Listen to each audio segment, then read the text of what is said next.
Olá pessoal, tudo bem com vocês? Eis-me aqui de volta, Amanda Anderman, a guia de vocês pelas maravilhas da cidade maravilhosa, também conhecida como Rio de Janeiro. Tenho para dizer para vocês que também no tempo do Império houve perseguição religiosa. Não sei vocês como estão a ouvirem isso, mas eu, quando estava pesquisando, fiquei de queixo caído. Eu jurava, gente, que em tempos de Brasil e Império isso já tinha virado coisa do passado, mas não, ainda tinha. E é isso que vamos ver neste vídeo, que vou falar sobre as outras religiões que não eram a católica apostólica romana e como estas ficaram no meio dessa quizumba em tempos de Rio de Janeiro imperial. Mas, antes de ir para o tema do vídeo, devo lembrá-los que estou oferecendo tours a pé, por enquanto, pela cidade do Rio de Janeiro, e todos eles estão descritinhos no meu site, cujo link, por sua vez, está na descrição desse vídeo, assim como no primeiro comentário fixado. Então é só vocês irem lá, clicarem no link, me mandarem mensagem de texto via WhatsApp, isso é muito importante, fazerem suas reservas e vamos passear, meu povo! Vamos conhecer pessoalmente a cidade maravilhosa. Comigo, Amanda Anderman, a guia de vocês, é claro. E agora então, sem mais delongas, vamos direto para o tema do vídeo. Como tem pano pra manga em se tratando de religião, não é mesmo? Como eu falei no vídeo anterior, a Constituição de 1824 determinava em seu artigo 5º que a religião oficial do Brasil seria a religião católica apostólica romana e nenhuma outra. Mas tá, Amanda, e as outras religiões então, como é que ficaram diante disso? A liberdade dos cultos já foi objeto de atenção na Assembleia Constituinte de 1823. Só que, conforme eu falei naquele vídeo, essa Constituição de 1823, também conhecida como Constituição da Mandioca, não vingou. E o que vingou foi a Constituição de 1824. E qual era a diferença especificamente em relação à liberdade de culto? A Constituição de 1823 estabelecia que a prática religiosa livre somente seria permitida às comunidades cristãs e as demais comunidades religiosas seriam apenas toleradas. Perceberam que aí tem uma brechinha para os protestantes? Mas o que vingou foi a Constituição de 1824, que determinava que a liberdade de culto era restrita à religião católica e as demais religiões, a prática delas, seria permitida desde que praticadas em caráter particular em edifícios que não apresentassem as características de templos. Contanto que você esteja praticando a sua religião numa casa ou num edifício que não tenha cara de templo, tá liberado, pode praticar à vontade. Vamos agora destrinchar como ficaram as demais religiões em relação a isso. Começando pelos cultos protestantes. No caso dos cultos protestantes, tinha outras brechas legislativas também. Os danadinhos botaram um monte de brecha. Outra dessas brechas foi o Tratado de Comércio de 1810 com a Inglaterra, onde ficou estabelecido que Portugal daria liberdade de culto aos ingleses e que continuou valendo esse tratado mesmo depois da independência. Vamos combinar que grande parte das religiões protestantes existentes no Brasil é bem possível que tenham vindo justamente da Inglaterra. Algumas pode ser que tenham vindo da Alemanha, mas grande parte da Inglaterra. Quakers, Primeira Igreja Batista, Metodista, Anglicano, olha quantas que se aproveitaram dessa brechinha. Entretanto, para vocês verem como era rigoroso o negócio da Constituição, afinal a Constituição é quem manda, independente de leis ordinárias, pela hierarquia das normas, somente foi aprovado o projeto do primeiro templo anglicano no Rio de Janeiro, depois que o tipo das janelas foi refeito para se assemelhar ao de uma casa popular, na rua Evaristo da Veiga, no centro do Rio. A nossa próxima outra religião de que vamos falar é o grupamento de religiões, na verdade, que engloba o culto negro. Atente-se aqui para um fato. Muitos centros de Umbanda se colocam como centros espíritas, mas não confundir isso com o espiritismo kardecista, apesar de ter sim algumas coisas em comum, que vou falar do espiritismo kardecista mais adiante nesse vídeo também. Fechado esse parêntese, o culto negro, de um modo geral, Umbanda, leia, era realizada em terreiros ou templos especiais e à noite, geralmente, em lugares ermos ou nos morros. Isso devido à perseguição policial. Olha aí a perseguição danadinha vindo bater na porta ou entrar no terreiro, porque ao ar livre não tem porta. E em virtude da incredulidade e ironia dos brancos. E agora então vamos para o judaísmo.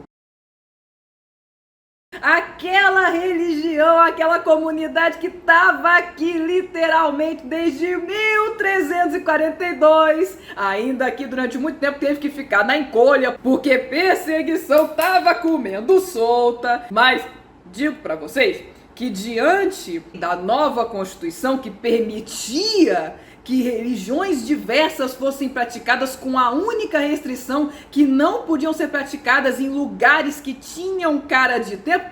Não sei vocês não, mas se eu fosse judia nessa época lendo essa lei e diante de toda a perseguição hardcore que eles realmente sofreram ao longo do Brasil colônia, eu ia dar pulos de alegria. Judeus que porventura estejam vendo esse vídeo, digam se vocês também não dariam um pulo de alegria diante dessa nova legislação, ou se realmente os ancestrais de vocês não deram de fato, os que viveram na época. Tô doida pra saber. A sinagoga mais antiga do Rio é a União Israelita Shel Gelimut Hasadim, fundada em 1840 e, seguindo a lei direitinho, Vamos aproveitar que a lei está a nosso favor. foi instalada inicialmente num sobrado na Praça da República, esquina da Rua Senhor dos Passos, e eventualmente mudou-se para o atual endereço que fica em Botafogo. Aí quero crer que a atual já tenha mais cara de tempo, até porque acabou a Constituição de 1824. E ainda data do tempo do Império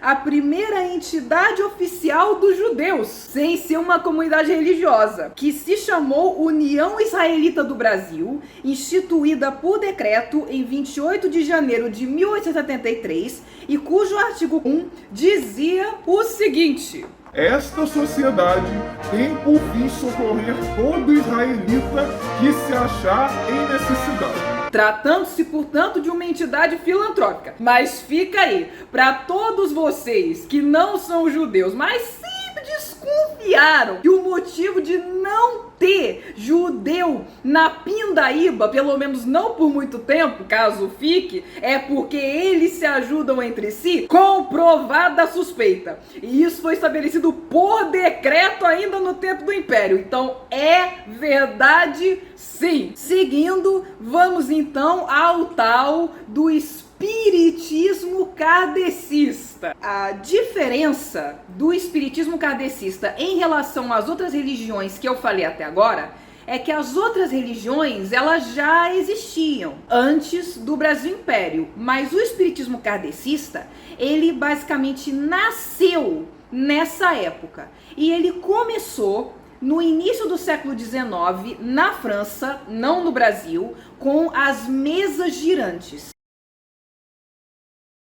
Era um meio de se comunicar com os espíritos através do movimento, literalmente, das mesas. Espírito que esteja, porventura, entre nós. Faz uma pergunta para ele. Se a resposta for sim, que a mesa gire para a direita. Se a resposta for não, que a mesa gire para a esquerda. E mais coisas. Um tal de Hippolyte Léon Denisard Rivail, popularmente conhecido hoje em dia como Allan Kardec, conhecidíssimo como o pai do espiritismo kardecista, ele, quando criança, viu essas mesas girantes, mas, para ser bem sincera, não deu muita bola. Só que ele, depois de adulto, começou a receber comunicação direta de espíritos. E não só fazendo a mesa se mexer não, falando mesmo, ou em alguns casos até aparecendo. E aí começou a aflorar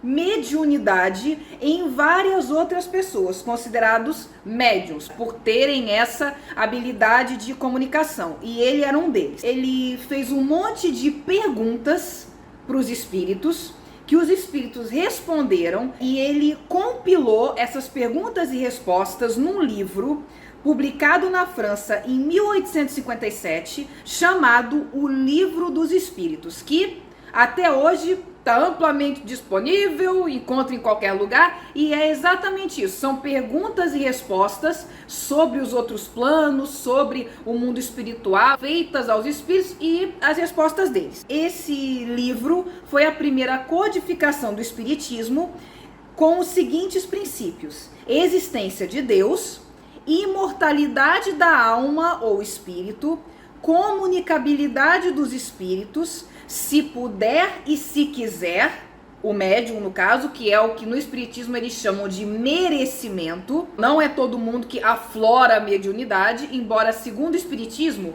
todos temos mediunidade. É que em alguns desenvolve e em outros não, conforme o merecimento. Pluralidade dos mundos habitados, e para isso eles citam o versículo bíblico de na casa de meu pai há muitas moradas. Inclusive eles classificam os planetas do universo em planetas ou mundos primitivos, de provas e expiações, que a Terra, por exemplo, é um planeta de provas e expiações, e tem outras categorias até chegar no ditosos e felizes, que são aqueles que os cristãos chamariam de paraíso, de céu. E o último princípio, mas não menos importante, pelo contrário, é que a caridade é fundamental para que qualquer espírito, com mediunidade aflorada ou não, atinja a perfeição. Estava tudo caminhando até que, em 1860, o professor Casimir Leuthod,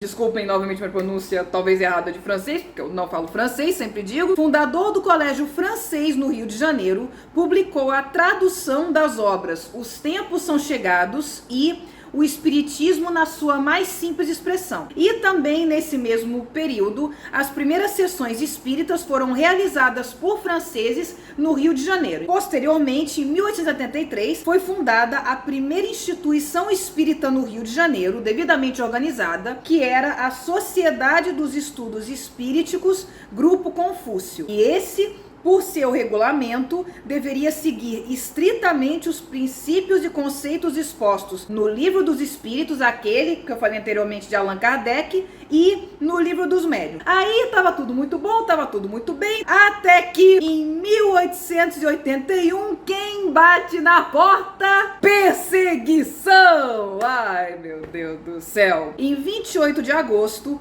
uma ordem policial proibiu o funcionamento da Sociedade Acadêmica Deus, Cristo e Caridade e dos centros filiados. E houve grande mobilização, um rebuliço ali do movimento espírita junto às autoridades, até que em 6 de setembro daquele mesmo ano foram recebidos pelo imperador Dom Pedro II, e aí quero crer que pelo menos por um tempo apaziguou a situação. Com isto, encerra-se este vídeo falando sobre as outras religiões no Rio de Janeiro Imperial. Espero que suas senhorias tenham gostado do vídeo, e se gostarem do vídeo, já sabem, deixem seu like, logo depois compartilhem o vídeo para o maior número de pessoas possível e imaginável, para que o maior número de pessoas possível e imaginável saiba das maravilhas da Cidade Maravilhosa, e não esqueçam também de se inscrever no canal, isso é muito importante, e ativar o sininho das notificações. Dito isto, vejo vocês no próximo vídeo.